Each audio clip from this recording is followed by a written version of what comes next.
ओम नमो भगवते वासुदेवाय। मित्रों, आपके और आपके परिवार पर भगवान नारायण की कृपा सदैव बनी रहे। आज मैं आपको श्री सत्यनारायण व्रत की कथा सुनाने जा रही हूँ। श्री सत्यनारायण व्रत की कथा को सुनने का फल हजारों साल तक किए गए यज्ञ के बराबर माना जाता है। किसी भी शुभ कार्य या मनोकामना पूरी करने हेतु विधि विधान से सत्यनारायण भगवान की पूजा और कथा करवाई जाती है। शास्त्रों के मुताबिक ऐसा माना गया है कि इस कथा को सुनने वाला व्यक्ति व्रत रखता है तो उसके जीवन के दुखों को श्री हरि विष्णु खुद ही हर लेते हैं।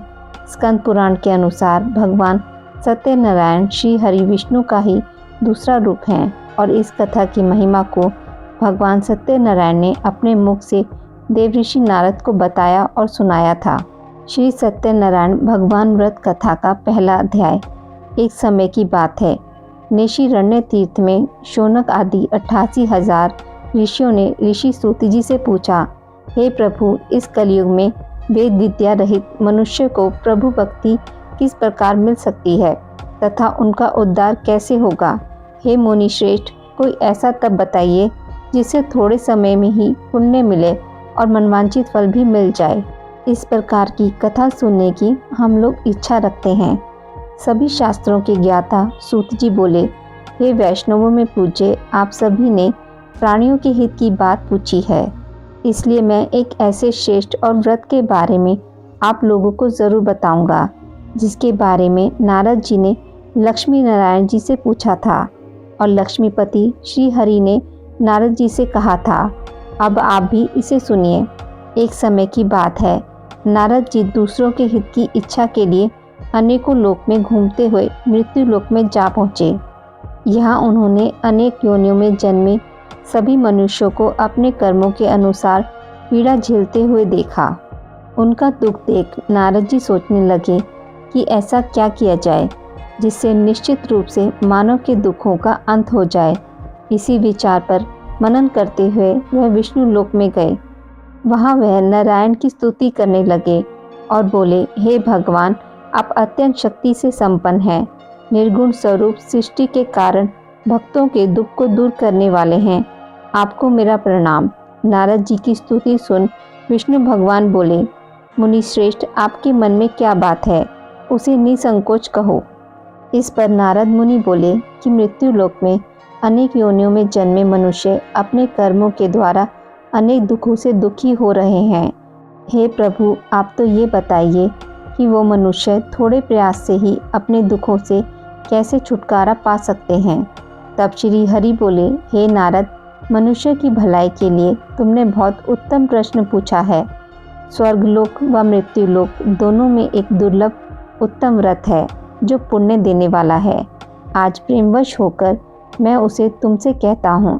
श्री सत्यनारायण भगवान का व्रत अच्छी तरह विधान पूर्वक करके मनुष्य तुरंत ही यहाँ सुख भोग कर मरने पर मोक्ष पाता है।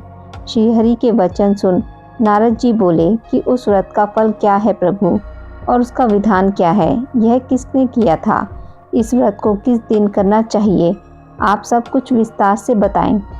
नारद जी की बात सुनकर फिर श्री हरि बोले, दुख व शोक को दूर करने वाला, यह सभी स्थानों पर विजय दिलाने वाला है। मानव को भक्ति व श्रद्धा के साथ शाम को श्री सत्यनारायण की पूजा धर्मपरायण होकर ब्राह्मणों व बंधुओं के साथ करने से, साथ ही यथाशक्ति अनुसार भक्ति भाव से भगवान को भोग लगाएं, आरती गाएं और ब्राह्मणों सहित बंधु बांधवों को भी भोजन कराएं। उसके बाद स्वयं भोजन करें। कीर्तन भजन के साथ भगवान की भक्ति में लीन हो जाएं। इस तरह से सत्यनारायण भगवान का यह व्रत करने पर मनुष्य की सारी इच्छाएं निश्चित रूप से पूरी हो जाती हैं। इस कली काल अर्थात कलयुग में मृत्यु लोक में मोक्ष का यही एक सरल उपाय बताया गया है। श्री सत्यनारायण व्रत कथा का पहला अध्याय यहीं पर समाप्त होता है। श्री सत्यनारायण भगवान व्रत कथा का दूसरा अध्याय। सूत जी बोले, हे ऋषियों, जिसने पहले समय में इस व्रत को किया था उसका इतिहास कहता हूँ, ध्यान से सुनो। सुंदर काशी नगरी में एक अत्यंत निर्धन ब्राह्मण रहता था। भूख प्यास से परेशान वह धरती पर घूमता रहता था।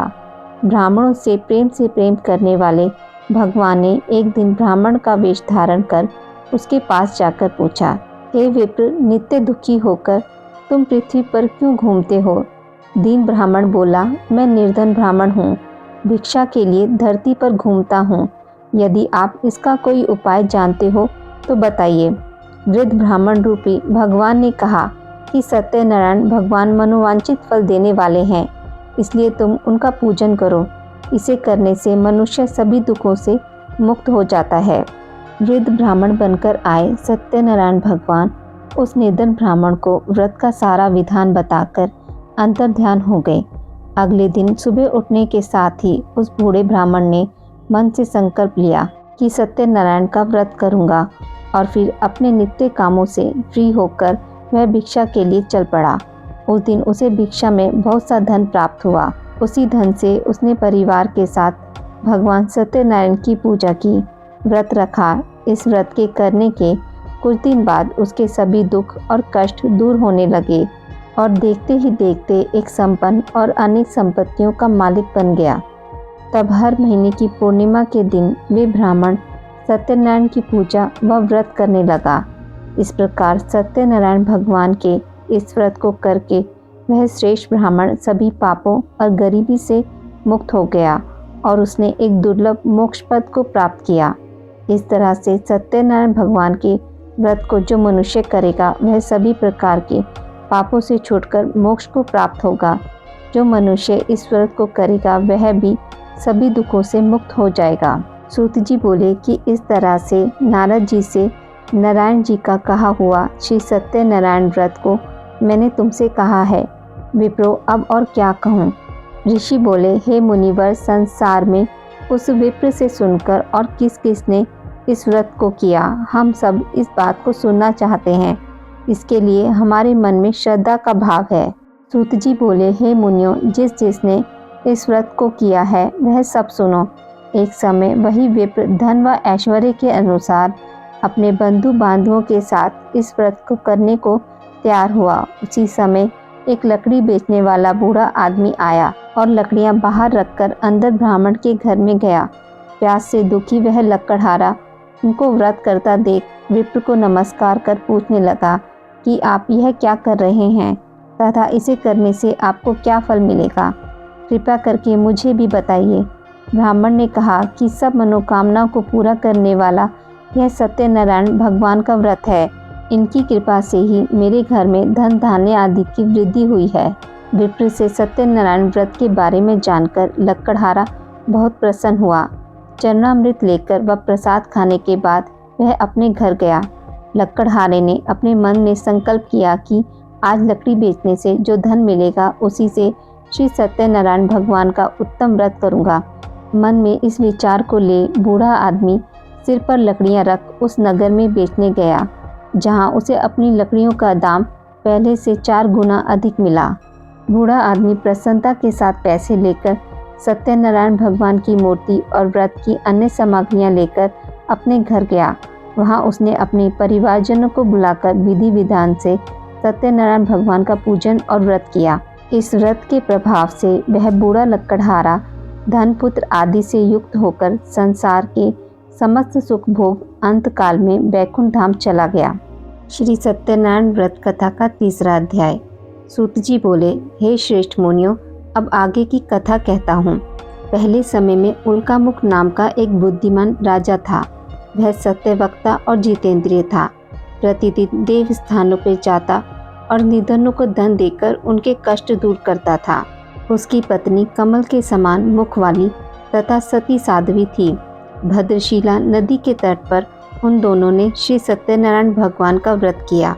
उसी समय साधु नाम का एक वैश्य आया। उसके पास व्यापार के लिए बहुत सा धन भी था। राजा को व्रत करते देखकर वह विनय के साथ पूछने लगा, हे राजन, भक्ति भाव से पूर्ण होकर आप यह क्या कर रहे हैं? मैं सुनने की इच्छा रखता हूँ, तो आप कृपा करके मुझे बताइए। राजा बोला, मैं अपने बंधु बांधवों के साथ पुत्र आदि की प्राप्ति के लिए श्री सत्यनारायण भगवान का व्रत व पूजन कर रहा हूँ। राजा के वचन सुन साधु आदर से बोला, हे राजन, मुझे इस व्रत का सारा विधान कहिए, मैं भी इस व्रत को करूँगा। मेरी भी संतान नहीं है और इस व्रत को करने से निश्चित रूप से मुझे संतान की प्राप्ति होगी। राजा से व्रत का सारा विधान सुन व्यापार से निवृत्त होकर वह अपने घर गया। साधु ने अपनी पत्नी को संतान देने वाले इस व्रत का वर्णन कह सुनाया और कहा कि जब मेरी संतान होगी तब मैं इस व्रत को करूँगा। साधु ने इस तरह के वचन अपनी पत्नी लीलावती से कहे। एक दिन लीलावती पति के साथ आनंदित हो सांसारिक धर्म में प्रवृत्त होकर सत्यनारायण भगवान की कृपा से गर्भवती हो गई। 10वें महीने में उसके गर्भ से एक सुंदर कन्या ने जन्म लिया। माता पिता ने अपनी कन्या का नाम कलावती रखा। एक दिन कलावती की माँ लीलावती ने अपने पति को याद दिलाया कि आपने सत्यनारायण भगवान के जिस व्रत को करने का संकल्प किया था उसे करने का समय आ गया है, आप इस व्रत को करिए। साधु बोला कि हे प्रिय, इस व्रत को मैं उसके विवाह पर करूँगा। इस प्रकार अपनी पत्नी को आश्वासन देकर वह नगर को चला गया। साधु ने एक बार नगर में अपनी कन्या को सखियों के साथ देखा तो उसे लगा कि उसकी कन्या अब विवाह योग्य हो गई है और उसने कन्या के योग्य वर ढूंढना शुरू कर दिया। एक दिन साधु की बात को ध्यान में रखते हुए एक नगर में पहुंचा और वहां देखभाल कर लड़की के सुयोग्य वाणिक पुत्र को ले आया। सुयोग्य लड़की को देख साधु ने बंधु बांधवों को बुलाकर अपनी पुत्री का विवाह कर दिया। लेकिन दुर्भाग्य की बात यह है कि साधु ने अभी भी श्री सत्यनारायण भगवान का व्रत नहीं किया। इस पर श्री भगवान क्रोधित हो गए और श्राप दिया। अपने कार्य में कुशल साधु बनिया जमाई को लेकर समुद्र के पास स्थित रत्नासारपुर नगर में गया। वहां जाकर दामाद ससुर दोनों मिलकर चंद्रकेतु राजा के नगर में व्यापार करने लगे। एक दिन भगवान सत्यनारायण की माया से एक चोर राजा का धन चुराकर भाग रहा था। उसने राजा के सिपाहियों को अपना पीछा करते देख चुराया हुआ धन वहां रख दिया जहां साधु अपने जमाई के साथ ठहरा हुआ था। राजा के सिपाहियों ने साधु वैश्य के पास राजा का धन पड़ा देख तो वह ससुर जमाई दोनों को बांधकर प्रसन्नता से राजा के पास ले गए और कहा कि इन दोनों चोरों को हम पकड़ ले आए हैं, आप आगे की कार्रवाई की आज्ञा दें। राजा की आज्ञा से उन दोनों को कठिन कारावास में डाल दिया गया और उनका सारा धन भी उनसे छीन लिया गया। श्री सत्यनारायण भगवान के श्राप से साधु की पत्नी भी बहुत दुखी हुई। घर में जो धन रखा था उसे चोर चुरा ले गए। लीलावती शारीरिक तथा मानसिक पीड़ाओं से युक्त भूख और प्यास से दुखी हो अन्न की चिंता में दर दर भटकने लगी। कलावती कन्या भी भोजन के लिए इधर उधर प्रतिदिन घूमने लगी। एक दिन भूख से पीड़ित कलावती एक के घर गई। वहां जाकर उसने श्री सत्यनारायण व्रत पूजन को देखा। वहां बैठकर उसने कथा सुनी और वरदान मांगा। उसके बाद प्रसाद ग्रहण करके वह कुछ रात होने पर घर आ गई। माता ने कलावती से पूछा कि हे पुत्री, अब तक तुम कहाँ थी? तेरे मन में क्या है? कलावती ने अपनी माता से कहा, हे माता, मैंने किसी के घर में श्री सत्यनारायण भगवान का व्रत देखा है। कन्या के वचन सुन लीलावती भगवान के पूजन की तैयारी करने लगी। लीलावती ने परिवार व बंधुओं सहित सत्यनारायण भगवान का पूजन किया और उसने वर मांगा कि मेरे पति तथा जमाई शीघ्र घर आ जाएं। साथ ही यह भी प्रार्थना की हम सबका अपराध क्षमा करें। श्री सत्यनारायण भगवान इस व्रत से संतुष्ट हो गए और राजा चंद्रकेतु को सपने में दर्शन दे कहा कि हे राजन, तुम उन दोनों वैश्यों को छोड़ दो और तुमने उनका जो धन लिया है उसे भी वापस कर दो। अगर ऐसा नहीं किया तो मैं तुम्हारा धन, राज्य व संतान सभी को नष्ट कर दूंगा। राजा को यह सब कहकर वह अंतर्ध्यान हो गए। प्रातःकाल सभा में राजा ने अपना सपना सुनाया। फिर बोले कि उन दोनों को कैसे मुक्त कर सभा में लाओ।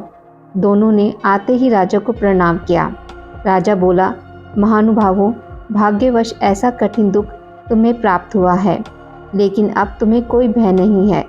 ऐसा कह राजा ने उन दोनों को नए वस्त्राभूषण भी पहनाए और जितना धन उनका लिया था उससे 2 गुना धन वापस कर दिया। दोनों वैश्य अपने घर को चल दिए। श्री सत्यनारायण भगवान व्रत कथा का चौथा अध्याय। सूत जी बोले, वैश्य ने मंगलाचार कर अपनी यात्रा आरंभ की और अपने नगर की ओर चल दिए। उनके थोड़ी दूर जाने पर एक दंडी वेशधारी श्री सत्यनारायण ने उनसे पूछा, हे साधु, तेरी नाव में क्या है? वाणिक हंसता हुआ बोला, हे दंडी, आप क्यों पूछते हो? क्या धन लेने की इच्छा है? मेरी नाव में तो बैल व पत्ते भरे हुए हैं। वैश्य के कठोर वचन सुन भगवान बोले, तुम्हारा वचन सत्य हो। दंडी ऐसे वचन कह वहाँ से दूर चले गए। कुछ दूर जाकर समुद्र के किनारे बैठ गए। दंडी के जाने के बाद साधु वैश्य ने नित्य क्रिया के पश्चात नाव को ऊंची उठते देखकर अचंभा माना और नाव में बेल पत्ते आदि देख वह मूर्छित हो जमीन पर गिर पड़ा। वापस होश आने पर वह अत्यंत शोक में डूब गया। तब उसका दामाद बोला कि आप शोक न मनाएं, यह दंडी का शाप है, इसलिए हमें उनकी शरण में जाना चाहिए, तभी हमारी मनोकामना पूरी होगी। दामाद की बात सुनकर वह दंडी के पास पहुंचा और अत्यंत भक्ति भाव से नमस्कार करके बोला, मैंने आपसे जो असत्य वचन कहे थे उनके लिए मुझे क्षमा दें। ऐसा कहकर रोने लगा। तब दंडी भगवान बोले, हे वाणिक पुत्र, मेरी आज्ञा से बार बार तुम्हें दुख प्राप्त हुआ है। तुम मेरी पूजा से विमुख हुआ। साधु बोला, हे भगवान, आपकी माया से ब्रह्मा आदि देवता भी आपके रूप को नहीं जानते, तब मैं अज्ञानी कैसे जान सकता हूँ? आप प्रसन्न होइए। अब मैं सामर्थ्य के अनुसार आपकी पूजा करूँगा। मेरी रक्षा करो और पहले के समान नौका में धन भर दो। साधु वैश्य के भक्तिपूर्ण वचन सुनकर भगवान प्रसन्न हो गए और उसकी इच्छा अनुसार वरदान देकर अंतर ध्यान हो गए। ससुर जमाई दोनों जब नाव पर आए तो नाव धन से भरी हुई मिली। फिर वहीं अपने अन्य साथियों के साथ सत्यनारायण भगवान का पूजन कर अपने नगर को चल दिए। जब नगर के नज़दीक पहुँचे तो दूत को घर पर खबर करने के लिए भेज दिया। दूत साधु की पत्नी को प्रणाम कर कहता है कि मालिक अपने दामाद सहित नगर के निकट आ गए हैं। दूत की बात सुन साधु की पत्नी लीलावती ने बड़े हर्ष के साथ सत्यनारायण भगवान का पूजन कर अपनी पुत्री कलावती से कहा कि मैं अपने पति के दर्शन को जाती हूँ, तू कार्य पूर्ण कर शीघ्र आ जाना। माँ के ऐसे वचन सुन कलावती जल्दी में प्रसाद छोड़कर अपने पति के पास चली गई। प्रसाद की अवज्ञा करने के कारण श्री सत्यनारायण भगवान रुष्ट हो गए और नाव सहित उसके पति को पानी में डुबो दिया। कलावती अपने पति को वहां ना पाकर रोती हुई जमीन पर गिर गई। नौका को डूबा हुआ देख व कन्या को रोता देख साधु दुखी होकर बोला कि हे प्रभु, मुझसे तथा मेरे परिवार से जो भूल हुई है उसे क्षमा करें। साधु के दीन वचन सुनकर श्री सत्यनारायण भगवान प्रसन्न हो गए और आकाशवाणी हुई, हे साधु, तेरी कन्या मेरे प्रसाद को छोड़कर आई है, इसलिए उसका पति अदृश्य हो गया है। यदि वह घर जाकर प्रसाद खाकर लौटती है तो इसे इसका पति अवश्य मिलेगा। ऐसी आकाशवाणी सुन कलावती ने वैसा ही किया जैसा आकाशवाणी के दौरान भगवान ने कहा और फिर प्रसाद ग्रहण करने के बाद जब वो वापस आई तो अपने पति के दर्शन करके अत्यंत प्रसन्न हुई। उसके बाद साधु अपने बंधु बांधवों सहित श्री सत्यनारायण भगवान का विधि विधान से पूजन करता है। इस लोक का सुख भोग वह अंत में स्वर्ग जाता है। श्री सत्यनारायण भगवान व्रत कथा का 5वां अध्याय। सूत जी बोले, हे ऋषियों, मैं और भी एक कथा सुनाता हूँ, उसे भी ध्यानपूर्वक सुनो। प्रजा पालन में लीन तुंगध्वज नाम का एक राजा था। उसने भी भगवान का प्रसाद त्याग कर बहुत ही दुख सहन किया। एक बार जंगल में जाकर वन्य पशुओं को मारकर वह बड़ के पेड़ के नीचे आया। वहाँ उसने ग्वालों को भक्ति भाव से अपने बंधुओं सहित सत्यनारायण भगवान का पूजन करते देखा। अभिमानवश राजा उन्हें देखकर भी पूजा स्थान में नहीं गया और न ही उसने भगवान को प्रणाम किया। ग्वालों ने राजा को प्रसाद दिया, लेकिन उसने यह भी प्रसाद नहीं खाया और प्रसाद को वहीं छोड़कर वह अपने नगर को चला गया। जब वह नगर में पहुंचा तो वहां सब कुछ तहस नहस हुआ पाया तो वह शीघ्र ही समझ गया कि यह सब भगवान के अनादर का परिणाम है। वह दोबारा ग्वालों के पास पहुंचा और विधि पूर्वक पूजा करके प्रसाद खाया तो श्री सत्यनारायण भगवान की कृपा से सब पहले जैसा हो गया। दीर्घकाल तक सुख भोगने के बाद मरणोपरांत उसे स्वर्गलोक की प्राप्ति हुई। जो मनुष्य परम दुर्लभ इस व्रत को करेगा तो भगवान सत्यनारायण की अनुकंपा से उसे धन धान्य की प्राप्ति होगी। निर्धन धनी हो जाता है। संतान ना होना मनुष्य को संतान का सुख मिलता है और सारे मनोरथ पूर्ण होने पर मानव अंत काल में वैकुंठ धाम को जाता है। तब सूत जी बोले, जिन्होंने पहले इस व्रत को किया है अब उनके दूसरे जन्म की कथा कहता हूँ। वृद्ध ब्राह्मण ने सुदामा का जन्म लेकर मोक्ष की प्राप्ति की। लक्कड़हारे ने अगले जन्म में निषाद बनकर मोक्ष प्राप्त किया। पुलाखा मुख नाम का राजा दशरथ होकर बैकुंठ को गए। साधु नाम के वैश्य ने स्वयंभू होकर भगवान में भक्ति युक्त हो कर्म कर मोक्ष पाया। कथा सुनने के बाद सभी ने श्री हरि को झुककर प्रणाम किया। श्री सत्यनारायण भगवान की आरती। जय लक्ष्मी रमणा स्वामी, जय लक्ष्मी रमणा। सत्यनारायण स्वामी जन पातक हरणा। जय लक्ष्मी रमणा। रतन जड़ित सिंहासन अद्भुत छवि राजे। नारद करत निराजन घंटावन बाजे। जय लक्ष्मी रमणा। प्रकट भये काली कारण द्विज को दरस दियो। बूढ़ो ब्राह्मण बनकर कंचन महल कियो। जय लक्ष्मी रमणा। दुर्बल भील कठारो जिन पर कृपा करी। चंद्रचूड़ एक राजा तिनकी विपत्ति हरी। जय लक्ष्मी रमणा। वैश्य मनोरथ पायो श्रद्धा तज दीनी। सो फल भोग्य प्रभु जी फिर स्तुति कीनी। जय लक्ष्मी रमणा। भाव भक्ति के कारण छिन छिन रूप धर्यो। श्रद्धा धारण कीनी तिनको काज सरो। जय लक्ष्मी रमणा। ग्वाला बाल संग राजा वन में भक्ति करी। मन वांछित फल दीनो दीन दयालु हरि। जय लक्ष्मी रमणा। चढ़त प्रसाद सवायो कदली फल मेवा। धूप दीप तुलसी से राजी सत्य देवा। जय लक्ष्मी रमणा।